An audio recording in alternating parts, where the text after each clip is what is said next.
नमस्कार, SBT news में आपका स्वागत है। पेश है 10 जून शनिवार शाम 7:15 बजे राजस्थान की बड़ी खबरें।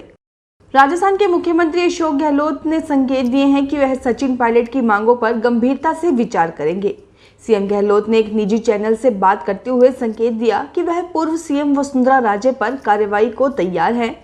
सीएम गहलोत ने कहा कि हमने वसुंधरा के खिलाफ जो भी आरोप लगाए हैं उसे अदालत में ले जाया गया है। मैं कार्रवाई करूंगा। अगर कोई यहाँ तक कि कोई भी आम व्यक्ति यह बता सके कि हमारे पास कार्रवाई के लिए क्या लंबित है या कोई नया मामला है। सीएम गहलोत ने कहा कि कांग्रेस के सिद्धांत और नीतियां ही इस देश को बचा सकते हैं। जो कोई भी इसमें विश्वास रखता है वह अपना ध्यान फासीवादी ताकतों को हराने पर लगाएगा जो लोकतंत्र में विश्वास नहीं करते हैं। प्रधानमंत्री नरेंद्र मोदी रविवार को सुबह 10:30 बजे राजधानी में पहले राष्ट्रीय प्रशिक्षण सम्मेलन का उद्घाटन करेंगे, जिसमें प्रशासनिक अधिकारियों की प्रशिक्षण व्यवस्था में सुधार पर चर्चा होगी। राजधानी के प्रगति मैदान के अंतर्राष्ट्रीय प्रदर्शनी और सम्मेलन केंद्र में आयोजित इस मेले में उद्घाटन पर प्रधानमंत्री का संबोधन भी होगा।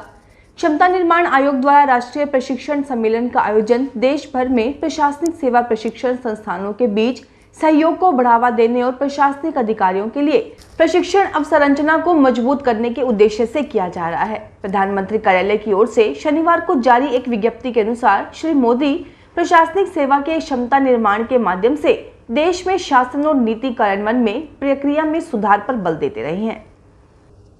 सचिन पायलट 11 जून को क्या ऐलान करेंगे, इस पर बीजेपी की भी नजर है, क्योंकि बीजेपी जानती है कि पायलट के मुंह से उसकी भी आगे की रणनीति तय होगी। भले ही पायलट कल नई पार्टी बनाने का ऐलान नहीं करे, लेकिन जिस तरह से पिछले 2 महीनों की 11 तारीख को पायलट ने भ्रष्टाचार और पेपर लीक के मुद्दे पर अपनी ही सरकार को घेरा, उससे आने वाले चुनावों में प्रदेश में भ्रष्टाचार, पेपर लीक और बेरोजगारी को मुद्दा बनाने की बीजेपी की रणनीति को बल मिला है। बीजेपी कांग्रेस पर हमलावर हुई कि उनकी पार्टी के पूर्व उप मुख्यमंत्री व पूर्व प्रदेशाध्यक्ष ही अपनी सरकार को उन मुद्दों पर घेर रहे हैं जिन मुद्दों को लगातार बीजेपी उठा रही है। ऐसे में कल होने वाले पायलट के ऐलान पर बीजेपी ने भी अपनी नजरें जमा रखी हैं। राजस्थान विधानसभा में उपनेता प्रतिपक्ष एवं भारतीय जनता पार्टी के पूर्व प्रदेश अध्यक्ष डॉक्टर सतीश पूनिया ने आमेर विधानसभा क्षेत्र में विभिन्न ग्राम पंचायतों में आज विकास कार्यों का शिलान्यास और लोकार्पण किया। डॉक्टर पूनिया ने आमेर की ग्राम पंचायत रोजदा, चोंप एवं गोविंदपुरा में विकास कार्यों का शिलान्यास और लोकार्पण किया। साथ ही भामाशाहों और प्रतिभाशाली छात्र छात्राओं को भी सम्मानित किया। राजस्थान के मुख्यमंत्री अशोक गहलोत ने नीमका थाना कोटपुतली स्टेट हाईवे की सड़क को 4 लेन करने के लिए 178 करोड़ रुपए के वित्तीय प्रस्ताव को स्वीकृति दी है। श्री गहलोत के इस निर्णय से नीमका थाना कोटपुतली तक 38 किलोमीटर लंबाई की सड़क को 4 लेन कर डिवाइडर का निर्माण किया जाएगा। इस सड़क की चौड़ाई बढ़ने से मार्ग पर यातायात सुगम हो सकेगा। उल्लेखनीय है कि मुख्यमंत्री ने वर्ष 2023-24 के बजट में इस मार्ग को 4 लेन करने की घोषणा की थी। राजस्थान में चुनावी साल में आम जनता को खुश करने के लिए सरकार कोई कसर नहीं छोड़ रही है। ऐसे में चुनाव से 6 महीने पहले सरकार ने प्रदेश के सीकर, बांसवाड़ा, बीकानेर, भीलवाड़ा, चूरू, नागौर और बाड़मेर में खेल अकादमी बनाने का फैसला किया है, जिसके लिए आज शनिवार को मुख्यमंत्री अशोक गहलोत ने 14 करोड़ 25 लाख रुपए की वित्तीय स्वीकृति जारी की है, जिससे खेल अकादमियों का निर्माण किया जाएगा। इनमें सीकर के कोलीडा और बांसवाड़ा में फुटबॉल अकादमी, बीकानेर में साइकिलिंग अकादमी, भीलवाड़ा में कुश्ती अकादमी, चूरू के राजगढ़ में एथलेटिक्स अकादमी के साथ ही बाड़मेर और सीकर में बास्केटबॉल अकादमी की स्थापना की जाएगी। इन अकादमियों का निर्माण 2-2 करोड़ रुपए की लागत से होगा, जबकि नागौर के डीडवाना में कबड्डी अकादमी का निर्माण 25 लाख रुपए की लागत से किया जाएगा। किन्नर समाज की गादीपति कलीबाई के गुजरने के बाद लेक सिटी में किन्नर सम्मेलन का आयोजन किया गया। इसमें अलग अलग राज्यों से किन्नर समाज के प्रतिनिधियों ने भाग लिया। सम्मेलन में जिला कलेक्टर ताराचंद मीणा भी शरीक हुए। उन्होंने किन्नर समाज को होने वाली समस्याओं के बारे में जानकारी ली। अखिल भारतीय राजस्थान किन्नर अध्यक्ष सरोज बाई ने बताया कि उदयपुर किन्नर समाज की गादीपति पायल बाई और भंवरी बाई को संभाला जाएगा। आने वाले समय में उदयपुर शहर ने इससे भी बड़ा सम्मेलन किया जाएगा। इसमें देश भर से किन्नरों को बुलाया जाएगा। केंद्रीय जल शक्ति मंत्री गजेंद्र सिंह शेखावत आज 2 दिवसीय जोधपुर दौरे पर पहुंचे। इस दौरान एयरपोर्ट पर भाजपा कार्यकर्ताओं और पदाधिकारियों ने उनका स्वागत किया। इस दौरान केंद्रीय जल शक्ति मंत्री के साथ मध्य प्रदेश की प्रवक्ता अर्चना चिटनीस भी उनके साथ रहीं। केंद्रीय जल शक्ति मंत्री यहां मोदी सरकार के 9 साल के सफल कार्यकाल की उपलब्धियों और योजनाओं को लेकर आयोजित महासंपर्क कार्यक्रम में शिरकत करेंगे। साथ ही शाम को मीडिया से रूबरू भी होंगे। इस दौरान एयरपोर्ट पर मीडिया से बात करते हुए केंद्रीय जल शक्ति मंत्री गजेंद्र सिंह शेखावत ने कहा कि मोदी सरकार ने सेवा, सुशासन और गरीब कल्याण इन 3 मंत्र को लेकर जो काम किया है, इस संकल्प के साथ देश का जो विकास हुआ है, आज न केवल देश बल्कि विदेशों में भी देश की एक अलग पहचान बनी है। उन्होंने कहा कि कुछ लोगों ने विदेश में जाकर इस पहचान को धूमिल करने का प्रयास भी किया है। राजस्थान सरकार की ओर से सरकारी कर्मचारियों को इलाज कराने के लिए RGHS स्कीम का लाभ दिया जाता है, जिसके तहत सरकारी कर्मचारी अपना और अपने परिवार का इलाज करा सकते हैं। लेकिन जयपुर में इस कार्ड का दुरुपयोग करने का मामला सामने आया है। एक निजी अस्पताल में एक पटवारी संतराम मीणा फर्जी तरीके से अपने भाई कमलेश कुमार मीणा का इलाज कराते हुए पकड़ा गया। मामला मालवीय नगर स्थित एक निजी अस्पताल का है। RGHS की सतर्कता टीम अस्पताल में औचक निरीक्षण करने पहुंची तो वहां पटवारी के स्थान पर वार्ड में उसका भाई एडमिट होकर इलाज करवाता हुआ मिला। डूंगरपुर में सड़क हादसों में कमी लाने के लिए पुलिस सड़कों पर सख्ती बरत रही है। गाड़ी चलाने वालों को ट्रैफिक रूल्स समझाकर उन्हें पालन करने की नसीहत दी जा रही है। पुलिस ने 5 महीने में सख्त कार्रवाई करते हुए 700 से अधिक चालान काटे हैं, जबकि कई लोगों के ड्राइविंग लाइसेंस को भी सस्पेंड किया गया है।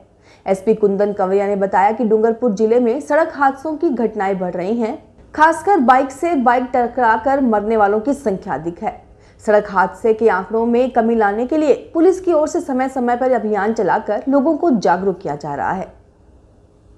युवाओं को खुद का रोजगार स्थापित करने के लिए राज्य सरकार 10 करोड़ तक का लोन देगी। इसमें अनुसूचित जाति एवं जनजाति वर्ग के लिए 51% से ज्यादा की हिस्सेदारी रखी गई है। इनको लोन भीमराव अंबेडकर राजस्थान दलित आदिवासी उद्यम प्रोत्साहन योजना के तहत दिया जाएगा। खुद का रोजगार स्थापित करने के लिए अनुसूचित जाति एवं जनजाति वर्ग के युवाओं को जानकारी देने के लिए 22 जून को जिला उद्योग केंद्र में कार्यशाला आयोजित की जाएगी। टोंक जिला उद्योग केंद्र के महाप्रबंधक संजय जैन ने बताया कि योजना में आवेदन के लिए कुछ शर्तें रखी गई हैं। जोधपुर शहर वासियों को एक नया इको टूरिज्म डेस्टिनेशन मिलने वाला है। कायलाना झील के समीप पहाड़ियों के बीच शुद्ध वातावरण में यह नया टूरिज्म स्पॉट डेवलप किया जा रहा है। लवकुश वाटिका के नाम से सरकार ने हर जिले में 2 करोड़ रुपए का बजट दिया था। उसी के तहत जोधपुर में यह काम शुरू हो चुका है। कायलाना के समीप इस लवकुश वाटिका से इको टूरिज्म काफी हद तक बढ़ सकता है। अभी हजारों की संख्या में पर्यटक कायलाना घूमने आते हैं और बोटिंग का आनंद लेते हैं, लेकिन प्रकृति के बीच इनको कुछ समय गुजारने के लिए स्पॉट नहीं मिलता। इस वाटिका से कायलाना झील को भी निहारा जा सकता है और पहाड़ी के बीच प्रकृति के सुकून का भी एहसास किया जा सकता है। राजस्थान के मुख्यमंत्री अशोक गहलोत ने भरतपुर में यूनानी चिकित्सा के तहत रेजिमेंटल हिजामा थेरेपी का उत्कृष्टता केंद्र खोले जाने की मंजूरी दी है। साथ ही केंद्र के संचालन के लिए 11 नवीन पदों के सृजन के प्रस्ताव को भी स्वीकृति दी है। केंद्र के संचालन के लिए प्रमुख चिकित्सा अधिकारी यूनानी, वरिष्ठ चिकित्सा अधिकारी यूनानी ग्रेड प्रथम, लेबोरेटरी टेक्नीशियन और कनिष्ठ सहायक का 1-1 पद, चिकित्सा अधिकारी यूनानी के 2, कनिष्ठ यूनानी नर्स कंपाउंडर के 5 पदों सहित कुल 11 नवीन पदों का सृजन किया जाएगा। राजस्थान सरकार में कैबिनेट मंत्री प्रताप सिंह खाचरियावास ने शनिवार को बड़ा ऐलान किया। उन्होंने जयपुर के विभाजन और 2 जिले बनाए जाने की मुख्यमंत्री की घोषणा का खंडन किया। एक प्रेस वार्ता में मंत्री ने दावा किया कि जयपुर पहले की तरह से ही अविभाजित रहेगा, इसलिए मुख्यमंत्री अशोक गहलोत की ओर से कोई विशेषाधिकारी नहीं लगाया गया है। अब जयपुर नगर निगम हेरिटेज और जयपुर नगर निगम ग्रेटर दोनों जयपुर में ही रहेंगे। मुख्यमंत्री अशोक गहलोत ने इस वर्ष अपने बजट भाषण में 19 नए जिलों की घोषणा की थी। इनमें जयपुर उत्तर और जयपुर दक्षिण भी शामिल थे। जयपुर के 2 टुकड़े होने थे। इस घोषणा के बाद से ही सरकार के ही कैबिनेट मंत्री प्रताप सिंह खाचरियावास ने अपना विरोध जताना शुरू कर दिया। पशुपालन विभाग में लंबे समय से रिक्त चल रहे पदों को अब भरा जाएगा। विभाग के प्रमुख शासन सचिव विकास सीताराम भाले ने विभागीय संरचना की विस्तृत जानकारी लेते हुए विभाग में रिक्त चल रहे पदों की जानकारी प्राप्त की।